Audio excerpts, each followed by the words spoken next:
నెల్లూరు జిల్లా బుచ్చిరెడ్డిపాలెం పట్టణంలోని తహసీల్దార్ కార్యాలయంలో వినతిపత్రం అందజేసిన బీజేపీ నాయకులు. ఈ సందర్భంగా వారు మాట్లాడుతూ, కేంద్ర ప్రభుత్వ నిధులతో గత 5 సంవత్సరాలుగా వైఎస్ఆర్సీపీ ప్రభుత్వం అధికారంలో ఉండి నెల్లూరు జిల్లాలో గాని, రాష్ట్రంలో కానీ, ప్రత్యేకించి బుచ్చిరెడ్డిపాలెం మండలంలో కానీ ఇళ్లు నిర్మించి ఉన్న జగనన్న కాలనీలు నాసిరకంగా ఇళ్ల నిర్మాణాలు చేపట్టడం జరిగిందని అన్నారు. బేస్మెంట్ వరకు 30 బస్తాల సిమెంట్ వాడాల్సి ఉంటే 15 బస్తాల సిమెంట్ మాత్రమే వాడారని అన్నారు. ఒక ఇంటి నిర్మాణానికి 342 కేజీల స్టీల్ వాడాల్సి ఉండగా 200 కేజీ లోపల వాడారని ఆరోపించారు. స్లాబ్ లెవెల్ పిల్లర్లు వేయాల్సి ఉంటే వీవో నంబర్ 9 మార్గదర్శకాలకు విరుద్ధంగా జగనన్న కాలనీల పేరుతో పేదలు నివసించే ఇళ్లను నాసిరకంగా కట్టారని అన్నారు. ఈ ఇళ్లు అన్నీ కూడా వైసీపీ చోటా నేతలతో హౌసింగ్ అధికారులకు, కాంట్రాక్టర్లకు లాభసాటిగా మారి డబ్బులను వాళ్ళ అవినీతికి పంచుకొని లబ్ధిదారులకు ఇల్లు లేకుండా చేశారని అన్నారు. దీని మీద దర్యాప్తు చేయాలని డిమాండ్ చేస్తున్నామని తెలిపారు. ఈ కార్యక్రమానికి బీజేపీ నాయకులు, కార్యకర్తలు పాల్గొన్నారు.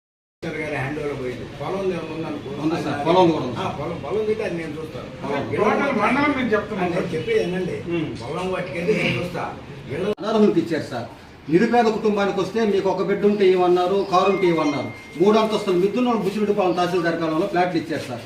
అర్హులైన వాళ్ళకి ఇళ్ల స్థలాలు ఇవ్వాలా. ఇంకా 200 చిన్న ఫ్లాట్లు అట్టే ఉన్నాయి సార్. ఇవ్వకుండా వాటిని ఎదుగు వినండి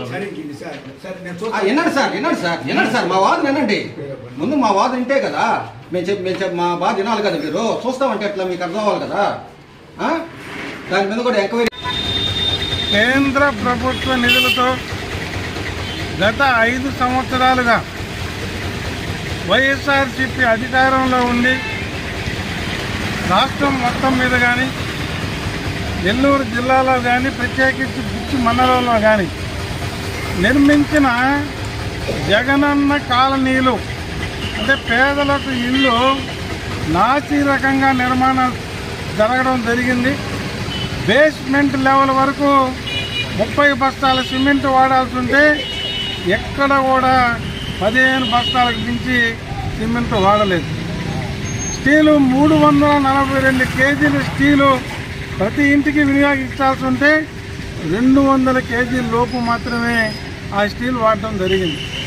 స్లాబ్ లెవెల్ వరకు పిల్లర్స్ వేయాల్సి ఉంటే జీవో నెంబర్ 9 మార్గదర్శకాలకు విరుద్ధంగా జగనన్న కాలనీల పేరుతో పేదలు నివసించే ఇళ్ళన్నీ కూడా నాసిరకంగా